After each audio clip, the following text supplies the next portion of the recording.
5월은 여러분 가정의 달입니다. 일반적으로 교회마다 5월의 첫 주는 어린이 주일로, 그리고 둘째 주는 어버이 주일로 우리가 함께 또 지킨 가운데 있습니다. 늘 해마다 찾아오는 5월이라 하지만 참 이 다른 목사님이 어떨지 모르겠지만 저에게는 참 목회를 하면서 5월이 되면 참 이 말씀을 준비하기가 참 어려운 그러한 시간이기도 합니다. 왜 그런가 하면요, 분명히 이제 5월의 이 첫째 주는 어린이 주일인데요, 사실 어린이에게 또 이 초점을 맞추다 보면 특별히 이 어린이가 없는, 자녀가 없는 그런 가정도 분명히 있을 것인데, 그러다 보면 나와는 상관이 없는 그러한 이야기처럼 들려질 수도 있기 때문일 것이란 겁니다. 그런가 하면 이제 다음 주는 또 어버이 주일이기도 한데요, 사실 어버이 주일 역시 이 부모에게 초점을 맞추다 보면 부모가 생존하지 않는 그런 분들에게는 나와 상관이 없는 그런 말처럼 들려질 수도 있기 때문인 것입니다. 그럼 여러분 혹시 5월 셋째 주일은 여러분 무슨 날인지 아십니까? 5월 셋째 주일요? 예, 5월 셋째 주일 부부의 날입니다. 예, 부부의 날이기도 한데요, 요즘 어떻습니까? 요즘 시대에는 미혼이나 또 특별한 사정으로 인해서 홀로 계신 분이 참 적지 않은 그런 시대인 것 같습니다. 그런데 어느 한편에 이 중심을 두다 보면 소외감을 느끼거나 또는 상처를 받는 그런 분들이 계시다 보니까 참 이래저래 이 5월 달엔 참 복된 그런 날이기도 하지만, 또 한편으로는 참 굉장히 또 조심스러운 그러한 때이기도 하더란 것입니다. 그래서 저는요, 이제 따로 뭐 그런 구분 없이 항상 5월의 첫 주를 이 자녀와 어버이를 함께 축복하고, 정말 하나님께서 우리에게 가정을 주신 것에 관해서 더욱더 우리가 감사하는 그러한 일에 초점을 맞추고자 하는 가운데 있습니다. 그럼 원하기는요, 오늘 이 시간을 통하여서 정말 하나님께서 나를 이 세상에 존재하게 하신 것에 관해서 먼저 감사하시길 바랍니다. 그리고 하나님께서 나에게 주신 자녀들과, 그리고 하나님께서 나에게 허락하신 부모님을 더욱더 존귀하게 여길 수 있는 은혜의 시간이 되실 수 있기를 주님의 이름으로 축원드립니다. 아이들이 커가면서 생각하는 것도 바라는 것도 달라지기 마련인 것 같습니다. 저도 간혹 주일학교 아이들에게 이런 것 저런 것을 물어볼 때가 있습니다. 야, 너 어떻게 됐으면 좋겠냐? 너가 제일 바란 게 뭐냐? 그런데요, 아이들이 이 대체로 공통적으로 바라는 것이 있더란 겁니다. 여러분 뭘 같습니까? 아이들이 뭘 그렇게 바라는 것 같습니까? 의외일지 모르지만 아이들이 공통적으로 가장 바라는 것 가운데 하나가 빨리 어른이 되고 싶다는 겁니다. 여러분 왜 빨리 어른이 되고 싶을까요? 예. 참 어린 그 아이 시절에는 어른이 부모님이 이거 해라 저거 해라 이거 하지 마라 저거 하지 마라 그렇게 온통 간섭을 받지만, 이제 어른이 되면은 내 마음대로 모든 것을 다 할 수 있을 것만 같은 그런 생각이에요. 빨리 어른이 되고 싶어요. 그 뭐 저희 아들도 마찬가지지만 주소리도 그렇게 얘기했습니다. 그러니까 아이들은요, 빨리 어른이 되고 싶어 하더란 겁니다. 그래서 여러분 아이들은 빨리 어른이 되고 싶은 마음에 어른들의 흉내를 막 내지 않습니까? 막 여자아이들은 막 그 화장을 막 하기도 하고요. 그리고 또 남자아이들도 막 어른들 흉내내는 그런 그 모습들을 보게 되는데요, 어른들 입장에서 아이들이 이와 같이 어른들의 흉내를 내는 모습을 보면 어떻게 보면 참 그냥 웃기지 않습니까? 그냥 아이들은 여전히 아이일 그런 뿐이라는 것입니다. 아이들은 빨리 어른이 되고 싶어 하지만 어른들의 속으로 어떤 마음을 갖습니까? 야, 너도 어른이 돼봐라. 그러면서 야, 그때가 얼마나 좋은지 아냐. 참 다시 돌아갈 수 있다고 한다면 나도 참 너네 같은 그런 시절 다시 돌아갔으면 좋겠다. 이 어른들은요, 반대로 아이들을 보면서 그러한 또 생각을 가지게 되는 것입니다. 여러분 아무튼 오늘 시간을 통하여서 저희는 모두가 정말 어린아이 같은 그런 마음으로 모두가 함께 하나님의 말씀을 귀를 기울이시고 더욱더 은혜를 사모하는 시간 되시기를 주님의 이름으로 축원드립니다. 여러분 하나님께서 아브라함과 언약을 맺으시고 하나님께서는 아브라함에게 주셨던 그 축복을 그 아들 이삭에게 계승되게 하셨습니다. 또 아들 이삭은 야곱에게, 그리고 야곱은 12아들에게 그 축복이 계승되었던 것을 볼 수 있더란 겁니다. 여러분 무슨 말씀인가 하면 하나님의 축복이라고 한 것은 나 하나로 끝나는 것이 아니라 내 자녀들과 내 후손들에게까지 그 축복이 계승되어질 때, 바로 그것이 진정한 축복이다라고 말할 수 있다는 것입니다. 나만 잘 되고 나만 축복을 받고 만일 내 자녀들이 내 후손들이 그 축복과 은혜를 누리지 못한다고 한다면 얼마나 안타까운 일이겠습니까? 여러분 그렇다고 한다면 저와 여러분들은 하나님의 축복을 받은 삶이라는 사실을 믿으십니까?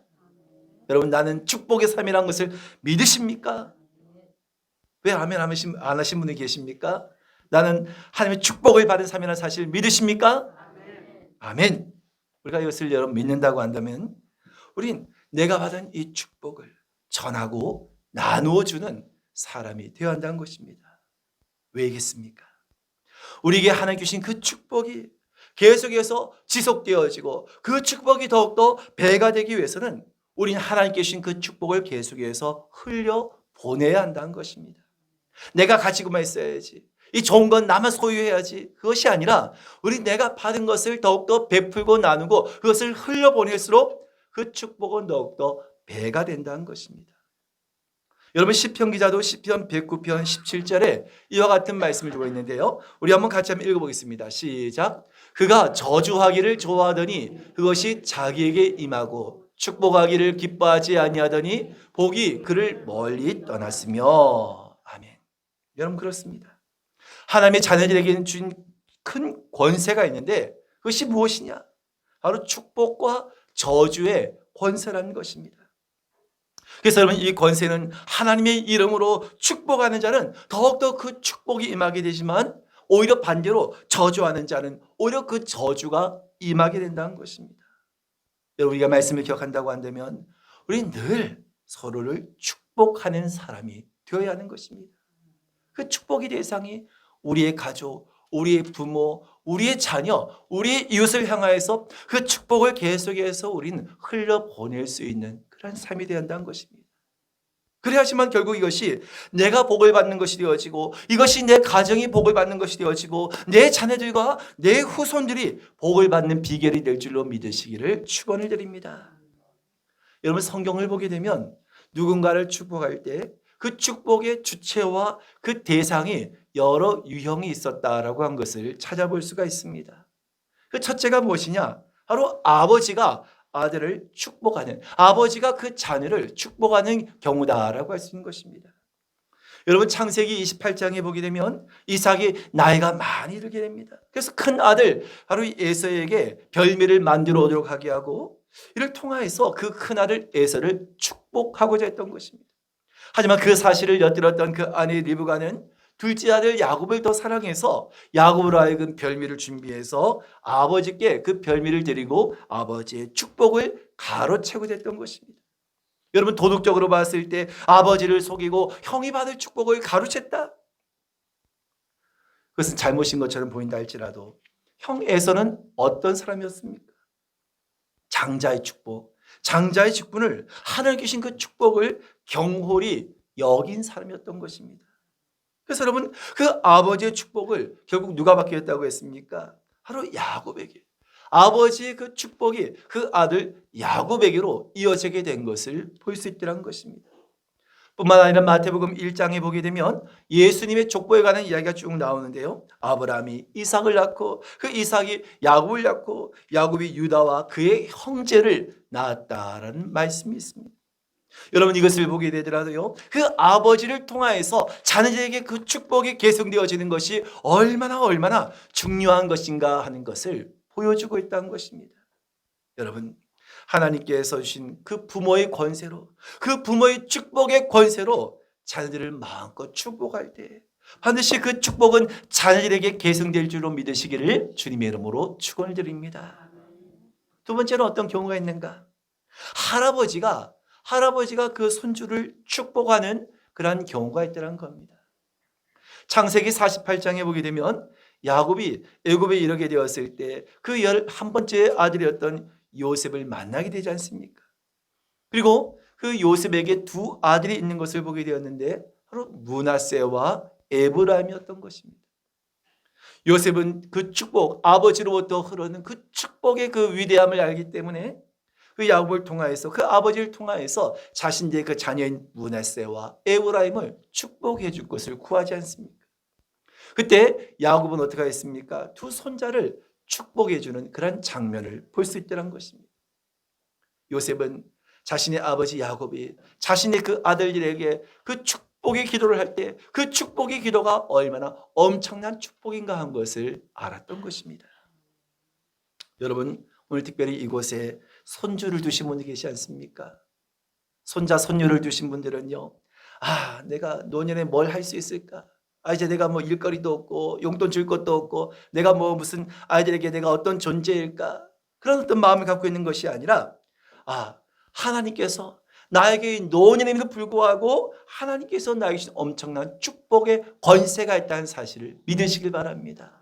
그래서요, 오늘 하나님께서 우리에게 나에게 허락하신 오늘 그 자손들을, 바로 그 손주 손녀들을요, 날마다 마음껏 축복해 주시길 바랍니다. 그때 하나님께서는요, 바로 오늘 그 야곱이 그 므낫세와 에브라임을 축복한 것처럼 하나님의 그 축복의 놀라운 은혜가 바로 여러분의 자녀들에게, 오늘 그 손주 손녀들에게, 손자 손녀들에게 임하게 될 줄로 믿으시기를 축원을 드립니다. 세 번째는 어떤 경우가 있는가? 친구가 친구를 축복하는 경우가 있다는 것입니다. 대표적으로 여호수아서 14장 13절에 보게 되면 바로 그 장면이 나오는데요, 우리 한번 같이 읽어보겠습니다. 시작. 여호수아가 여분의 아들 갈렙을 위하여 축복하고 헤브론을 그에게 주어 기업을 삼게 하며. 아멘. 누가 누구를 축복했다고 했습니까? 여호수아가 여분의 아들 갈렙을 위하여 축복하였다라고 말씀합니다. 근데요, 여호수아 갈렙은 어떤 사이라고 할 수 있습니까?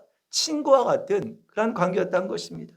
함께 여리고 이 가나안을 정탐했던 그런 두 사람이지 않습니까? 그런데요, 이와 같이 오늘 그 여호수아는 평생을 함께했던 동력자라고 할 수 있는, 자신의 그 벗이라고 할 수 있는 갈렙을 축복하였던 것입니다.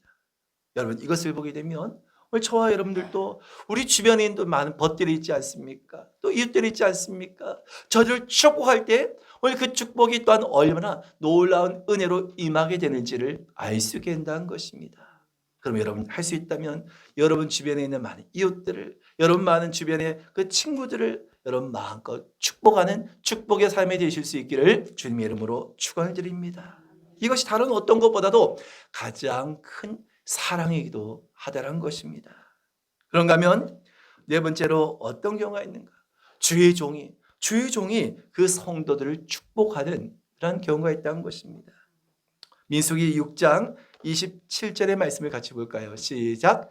그들은 이같이 내 이름으로 이스라엘 자손에게 축복할지니 내가 그들에게 복을 주리라. 아멘. 주의 종이 양들을 위해서, 주의 종이 그 성도를 위해서 축복할 때 하나님께서는 반드시 그들을 축복하시겠다라고 하는 하나님의 약속의 말씀인 것입니다. 여러분, 한나가 자식이 없어서 간절하게 기도할 때 엘리 제사장이 처음에는 이 한나가 술에 취하여서 혼자 중얼거린 것으로 알고 있었지만 그 사정을 알고 난 이후에 엘리가 한나를 향해서 한 말이 무엇이었습니까? 평안히 가라. 이스라엘 하나님이 너의 기도를 그 귀한 것을 들으시고 그 구한 것을 허락하시기를 원하노라라고 하면서 엘리 제사장이 한나를 축복하지 않습니까? 근데 여러분, 어떤 일이 있었습니까? 놀랍게도 한나는 자녀를 잉태하게 되었고 그를 통하여서 낳은 자녀가 누구였습니까? 바로 사무엘 선자였던 것입니다. 이스라엘의 위대한 그 선자가 바로 이와 같은 그 주의 종의 축복을 통하여서 태어났다는 것입니다. 여러분, 그러므로요, 오늘 주의 종을 통하여서 하나님께서 주신 그 축복의 약속이 있다는 사실을 믿으시길 바랍니다.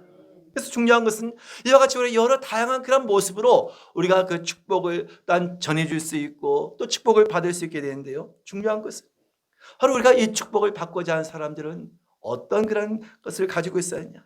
바로 믿음을 가지고 그것을 받는 자들이 되어야 한다는 것입니다. 여러분, 한나도 엘리 제사장의 그 축복을 받았을 때 어떻게 했다고 했습니까?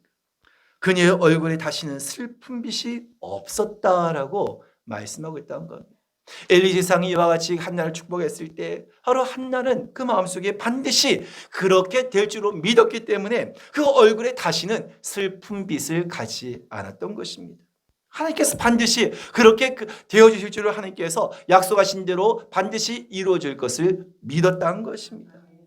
여러분, 하나님께서는 우리가 믿는 대로, 하나님께서는 우리가 그 믿음에 따라서 하나님은 우리를 축복하신 분이신 줄로 믿으시길 바랍니다. 그래서요, 우리가 오늘 함께 보신 본문의 말씀에도 바로 이러한 축복의 원리를 잘 알고 있는 어떤 부모들이 자녀들을 데리고 예수님을 찾아왔던 것입니다. 그때 여러분, 이 부모들은 어떤 부모들이었습니까? 주변에 여러 많은 부모들이 있었지만 특별히 그 부모들 가운데서도 지금 예수님께 아이들을 데리고 나왔던 부모들은요, 영적인 욕심이 있는, 영적인 욕심이 있는 그런 사람들이었다는 것입니다.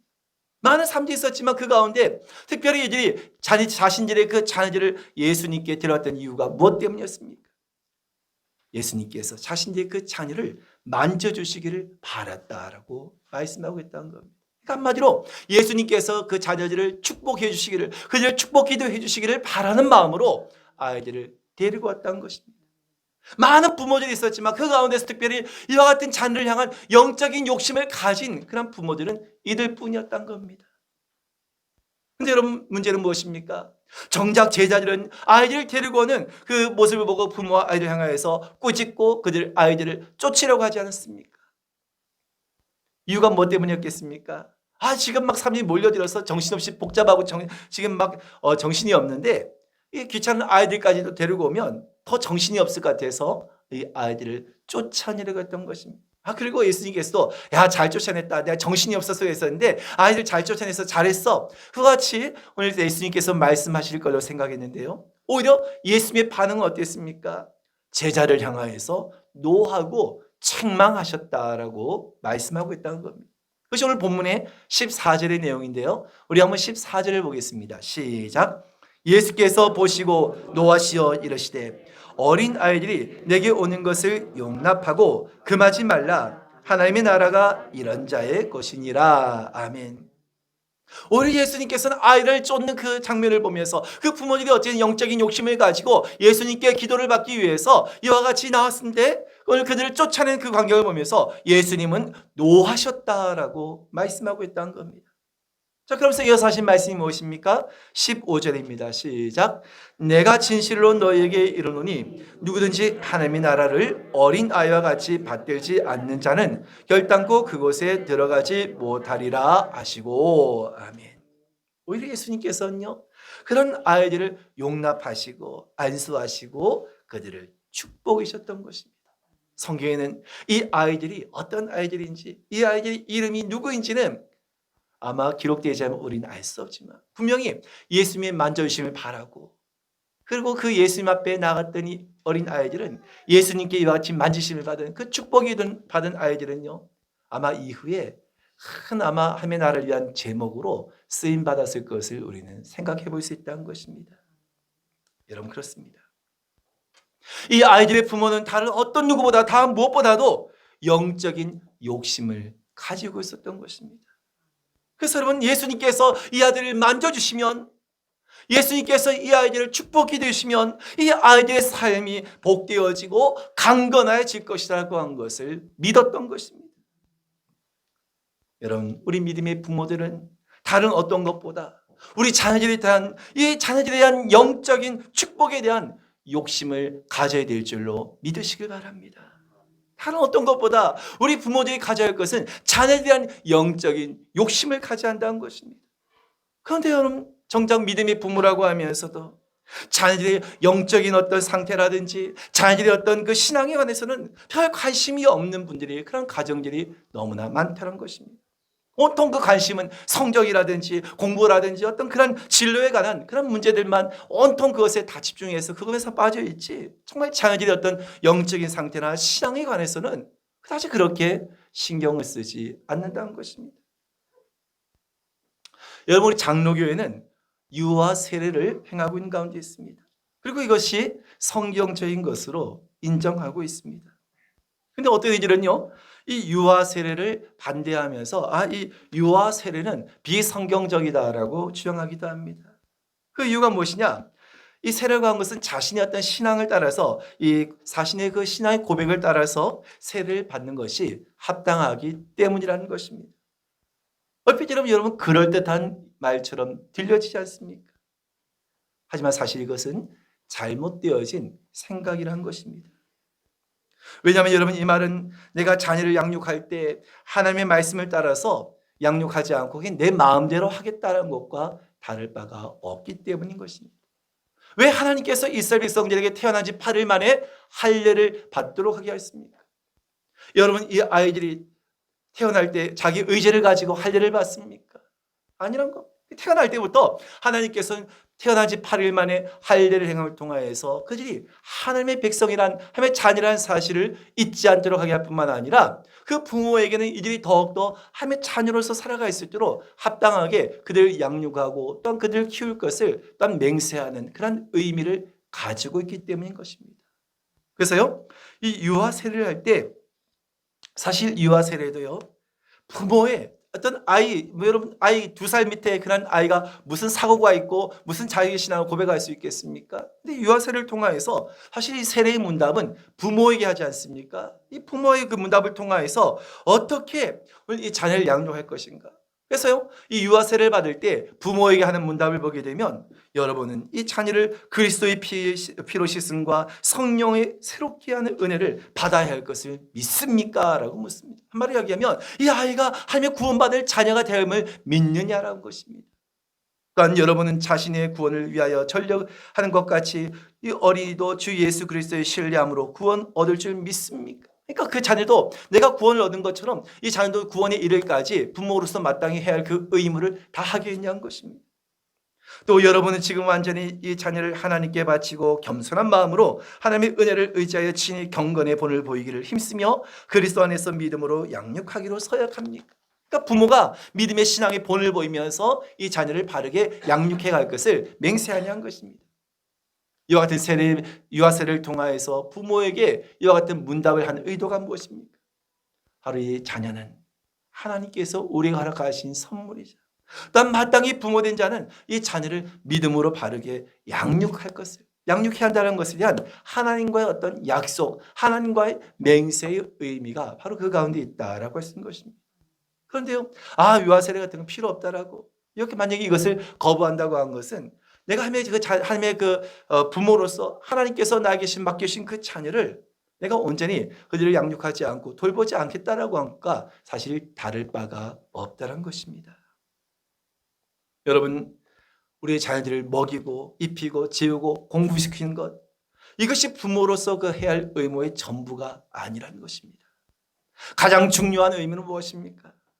우리의 그 믿음과 그 신앙이 우리의 그 자녀들에게도 계승될 수 있도록 하는 것이, 그것이 바로 부모의 가장 중요한 의무인 것입니다.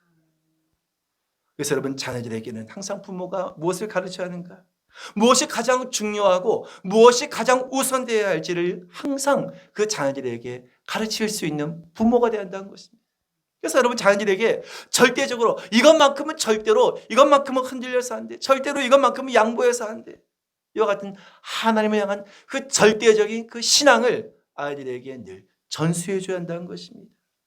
그래서 이 아이들에게 이와 같은 바른 신앙을 전수해 줄 때 그러한 자녀들은 평생 동안 하나님의 자녀로서 복된 삶을 살아갈 수 있게 될 것으로 믿으시기를 주님의 이름으로 축원드립니다.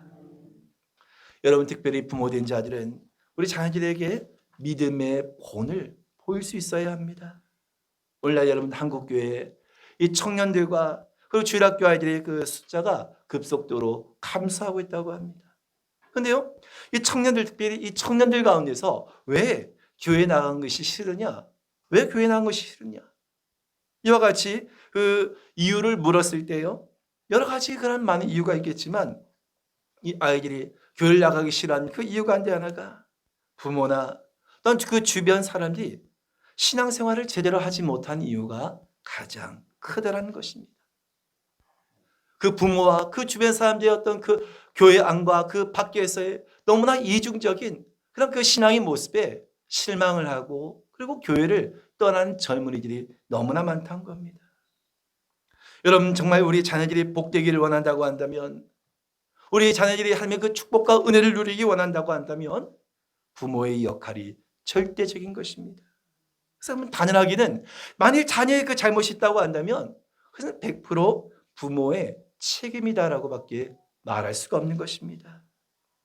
그러므로 부모된 자들은 무엇보다도 자녀들에게 바른 신앙을 전수해 주기를 더욱더 힘써야 하는 것입니다. 특별히 자녀가 어릴 때일수록 더욱더 중요한 것은 이 자녀들이 신앙이 형성되고 자라는 데 있어서 그만큼 가정의 역할이 절대적으로 중요하기 때문이라는 것입니다. 여러분, 우리 부모들이 흔히 하는 착각 가운데 하나가 무엇이냐? 우리 장년들도 마찬가지겠지만 그냥 신앙생활을 일주일에 그냥 교회 한번 왔다 가는 것으로 그것으로 신앙생활을 다 한 것으로 착각을 한다는 것입니다. 그래서 자녀들도 동일하게 그냥 주일에 한번 그냥 교회에 왔다 가는 것, 그것으로 신앙생활을 다 하는 것으로 생각하는 것입니다. 여러분, 주일에 1시간 잠깐 나와서 교회 와서 예배 드리고 왔다 가는 것이 우리 자신뿐만 아니라 우리도 너무나 잘 알고 있지만 이것이 그 자녀들에게도 얼마나 그 신앙에 큰 영향을 미칠 수 있겠냐는 것입니다. 우리 자녀들은 그 나머지 주일날 그 1시간 외에 그 나머지 그 모든 시간들은 세상에 온전히 다 노출되어져서 살아가고 있는데 어떻게 이 아이들이 그 시간만으로 그 신앙이 바르게 세워지며 더욱더 성장하며 자라날 수 있겠냐는 것입니다. 그렇기 때문에 가정에서의 신앙의 교육이 그렇기 때문에 더욱더 중요한 이유가 바로 여기 있는 것입니다. 여러분, 부모는 자녀의 영적인 상태와 신앙에 더욱더 관심을 가진 자가 되어야 합니다. 어떻게 하면 하나님께서 내게 주신 그 축복이 우리 자녀들에게도 계승될 수 있도록 하게 할 것인가? 우리가 문제가 있을 때마다 어떤 일이 있을 때마다 하나님 앞에 나와 기도하며 부르짖는 것 같이 우리 자녀들도 인생의 어떤 그런 어려움과 문제를 만나게 되었을 때 어떻게 하면 그들이 하나님 앞에 나와 무릎 꿇고 어떻게 하면 앞에 나와 부르짖며 기도하는 그런 자녀가 될 수 있도록 하게 할 것인가? 이것을 늘 기도하고 이것을 늘 본을 보이며 이것을 늘 가르칠 수 있는 영적인 부모가 되어야 하는 것입니다. 여러분, 우리 부모된 자들은 우리 자녀들에게 가르쳐야 할 것이 너무나 많습니다. 하지만 그 무엇보다도 우린 바른 신앙을 전수해 줄 수 있는 부모들이 되어야 하는 것입니다. 그래서 여러분, 어릴 때부터 자녀들에게 철저하게 주일 성수를 하는 것을 가르칠 수 있기를 바랍니다. 그래야지 이 아이들이 온전히 커가면서도 하나님을 예배할 수 있을 것입니다. 11조 생활도 철저하게 어려서부터 가르쳐야 합니다. 그래야지만 모든 것이 하나님께로부터 주어진 것을 알고 하나님께 온전히 드림을 통하여서 우리의 자녀들이 물질의 복을 누리며 살아갈 수 있는 비결이 될 것입니다. 더욱더 주님의 충성됨을 가르치길 바랍니다. 그럴 때 하나님께로부터 더욱더 존귀한 자녀로 쓰임받을 수 있게 될 것입니다. 그건 여러분, 이러한 신앙의 교육이 이루어지지 않으면 결국 어떻게 됩니까? 우리 자녀들이 학교에서 공부 잘하고 똑똑하다는 소리 듣고 그리고 세상적으로는 좋은 학교, 좋은 직장을 다녀서 성공했다는 소리를 들을지 모른다 할지라도 하나님의 영적인 축복은 결코 받을 수 없는 그런 자녀가 되어지고 말게 될 것이란 겁니다. 여러분, 우리 자녀들에게 남겨줘야 할 최고의 선물은 무엇입니까? 바로 신앙의 전수인 것입니다. 여러분, 모세가 이스라엘의 위대한 지도자가 될 수 있었던 그 근본은 무엇 때문이었습니까? 바로 그의 어머니 요외 때문이었던 것입니다. 디모데가 거짓없는 믿음의 사람으로 인정받았던 것도 바로 그 외할머니 로이스와 그의 어머니 유니게 때문이었다라고 말씀하고 있다는 겁니다. 할머니의 믿음이 딸의 믿음이 되고 그 딸의 믿음이 바로 디모데에게 전수되었던 것입니다. 여러분, 가장 중요한 이유가 무엇입니까? 그것은 바로 하나님의 축복이 계승되어지는 곳이기 때문인 것입니다. 원하기는 우리 가정이 믿음의 가문이 되어서 내가 가진 믿음보다도 내가 받은 그 축복보다도 더 하나님의 그 축복을 우리의 자녀들과 우리 후손들이 누려야 하지 않겠습니까? 원하기는 바로 그렇게 되기를 간절히 소망하며 오늘 저와는 모두가 정말 우리 가정을 통하여서 하나님께 영광을 돌리게 되시기를 주님의 이름으로 축원드립니다.